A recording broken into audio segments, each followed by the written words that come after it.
a Ballerina migraine, and a cold. So, needless to say, I'm in pain. But since John Wick is pain, I think it fits. So let's go. Should I do my John Wick hair? I'm John Thick.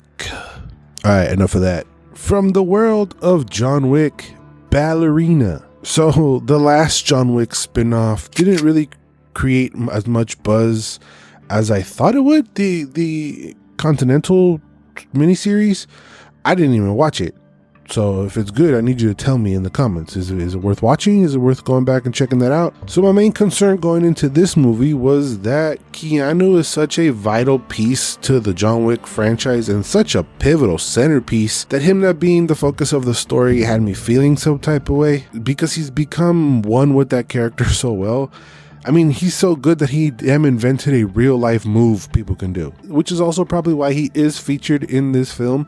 But that was my biggest question going in. Can somebody else carry this franchise? Can somebody else be the main character of a story within this world? And I can confidently say, sure, as long as John Wick is still within the story and is featured in the movie some way. So Ballerina takes place mostly during John Wick 3, but we do see in the beginning of the movie Eve as a little girl as trained assassins show up to take out her dad, which then leads to your classic revenge film. Now, the people who take out her dad are this cult who just don't listen to any rules. They can go and come as they please. Everybody kind of fears them, and they have this mark on their wrist, and that's how you know that they belong to this cult. Is the quality of the story a masterpiece? No, it's your very simple setting of you killed my daddy, now you must die type of thing. It's entertaining enough to keep you engaged, to fill those pockets where there's simply no action. And there's actually one revelation that I didn't even see coming that maybe, you know, gasp like an old lady watching her telenovelas. But I also felt that revelation was kind of quickly taken away. I wish we explored what was revealed a little bit more. It was kind of just brushed to the side and we moved on pretty quickly. The action comes at you really fast. It comes at you almost immediately in the movie, which sets the tone.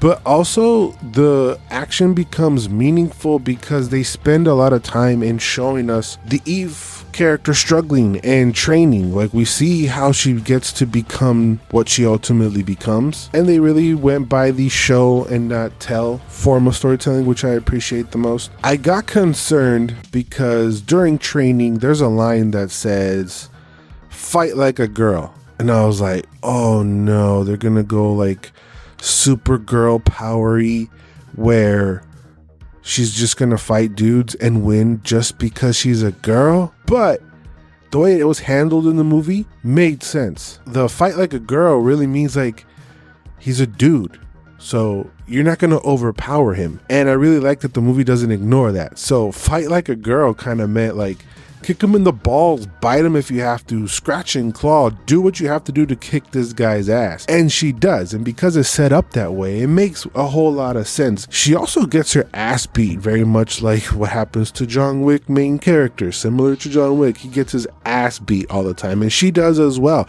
But the fact that she gets up every time and pushes through really builds on that character. So she's not just running through everybody. Usually she's kind of losing in the beginning of the fights, but then as the fight progresses, she'll find a way to overcome it. Before watching this movie, I saw the Wick is Pain documentary, so I know the work that goes into all the stunts and all that sort of stuff. It's a different director, but the style is still very much still there, very vicious and menacing and gory. They did such a good job that there's this one scene that just kind of leaves it to your imagination. The ending of that scene leads into another fight, and just how things were pieced together was very interesting and fun. There's a ton of memorable gory scenes where you just go, oh, a lot of, you know, shots in the head, but they use a lot of melee weapons, if you will, to axe fools in the face and just do all sorts of gory fun stuff that you would typically find in a John Wick film.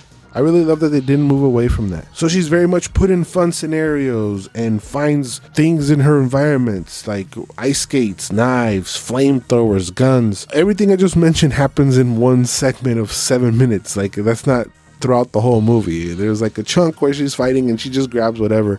It's really, really fun. Not only because I saw the doc and I heard them say this, but actually watching it and see different people go through that John Wick style, it is still very much true. Keanu Reeves is still the best at that particular style. I don't know why, but it just looks different when he does it.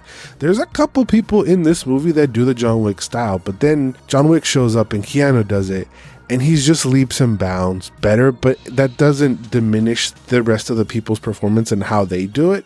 It just looks completely different. Yes, he's been doing it for 10 years. That's probably why. I think it's just the intensity and the intent behind all of his movements matter so much that it just translates on screen. It looks completely different than everybody else. And I found interesting that what the movie did was kind of opposite of like the John Wick movies, because throughout the John Wick movies you keep running into people in the movie who are like, oh, the Baba Yaga, and they're all afraid. Like there's a legend behind him, and throughout the movies he's like living up to the name. And the movie here is different.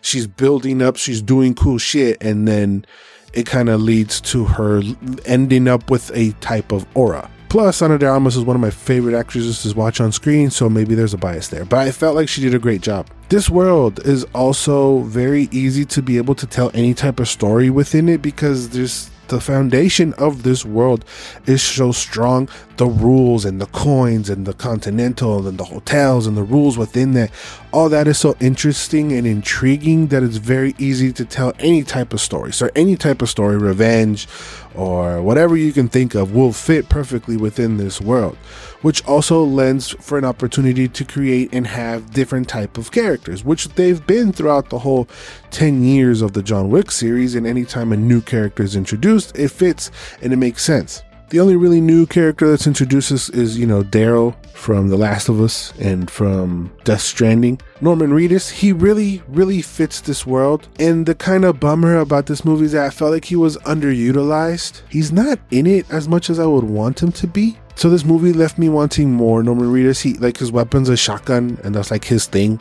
and do his close range shotgun blasts to the face. I wanted a bit more. He's still very broody and moody, but he fits this world so well. I want to see more in him. I really hope that we get maybe like a movie with him as a star, kind of showing how he got to the movie. Like it would be a prequel to this movie and showing us how he got into the scenario where he meets up with Anna or whatever. It's in the trailer, but we do see, Wick and Eve go at it, and I really like the dynamic that they explored in this film. He's the goddamn Baba Yaga. He's level 90. She's level 50. And I like that this movie respected that, which a lot of movies and shows really don't.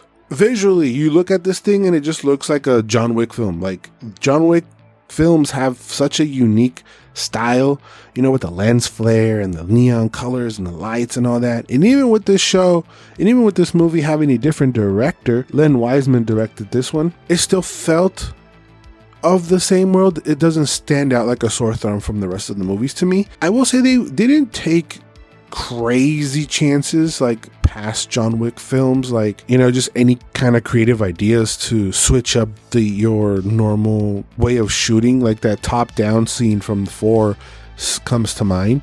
So there's a little bit of that, but I wish they took a little bit more chances. But the movie is still shot great and edited fantastically. The music is great. The music even sounds kind of neon. It's like that John Wicky clubby music. The settings were also really cool and different from one another. First she's at a lake house, and then later on she's at a ballet place, and then she's at the club, and then she's in a snowy town. Back alleys is just, the settings change but still maintain the John Wickness of it all. I really can't complain much. Even the runtime, it's a little bit over 2 hours, but there's enough action packed in, and the story, like I said, keeps you engaged well enough that you're sitting there, right? And it doesn't feel like, okay, well, that was awesome, I want to see more, let me just sit through this bullshit dialogue until the next fighting appears. It's engaging enough that you're interested. And yeah, the kills are super fun, the scenarios are really fun. No, it's not better than any of the John Wick films, but it doesn't have to be to really enjoy it and have fun with it. Because this movie still brings, like I've said many times already in this video, it still brings that unique John Wick style. I feel like John Wick is to action movies what Tom Cruise stunts are to the Mission Impossible franchise. When it comes to fight choreography, John Wick is the peak, just like stunts in Mission Impossible movies are like the peak of stunt work. It's just so crazy and fast and unique. Everything has an intent and there's a purpose behind everything, and it feels rewarding to watch. And of course, it's awesome that the sets and scenarios that they put themselves in, it's almost like in a fighting game, you know, like the stage that the fighters are put in. It's similar with the John Wick series, and this movie does that as well, where they're fighting, how they're fighting, what they use, you know. It's very, very fun. I left this movie thinking, well, what they will do next, right? And that's a good thing. That's a positive thing, especially for this movie, because I do hope that they do more John Wick side stories, like it feels like this movie is. Because if you think about the career of John Wick, all the people that he affected or helped or he was involved with, imagine the amount of people that he ran into during his missions, all the contracts that he did. After this movie, if we don't get a John Wick 5, they can still tell those type of stories, and the John Wick series will evolve into that, telling those type of stories. You bring in fun actors that could play these dope ass assassins and sick ass scenarios and cool ass sequences. You have different actors in each movie that feel like they fit this world, like a Norman Reedus does. I'm in so much pain that it's kind of hard to like think about something off the top of my dome right now, but maybe like an Aaron Taylor Johnson. You know, he's like a young action star. The kid from Cobra Kai, Cholo, El Blue Beetles, he would be fun as like a young male assassin that he's to grow up the ranks. We saw what it was like for this clan and what it's like for another clans. Or, you know, we know that there's continentals across the world. We can go Mexico. We can go different places. Maybe bring back Halle Berry to give her her own movie with the doggies. I don't know. Is McConaughey too old to be doing action stuff? I don't know. I thought of Idris Elba. He would be cool. Or Sydney Sweeney, where she's drowning people in her big old soap. I was going to say soap water. But this movie was so good that it made me think, you know, just go doing that stuff. Like, oh yeah, this is how the John Wick series could keep going, you know? Instead of having Keanu fight 10 different fight scenes, have him pop in these movies where he's only doing 2 fight scenes, or maybe even 3. You know, they're great, and they're always going to be the best part of the movie. It just comes with the legend, because you see the Baba Yaga and it feels like, oh shit, it's Keanu, right? Ballerina is a good example of how they could keep the John Wick series going. So if you enjoy any of the John Wick films, I don't see why you wouldn't enjoy Ballerina. But those were my thoughts. Let me know yours down in the comments. What were your concerns going in? Maybe it did disappoint you. Any and all Ballerina thoughts, let me know down in the comments.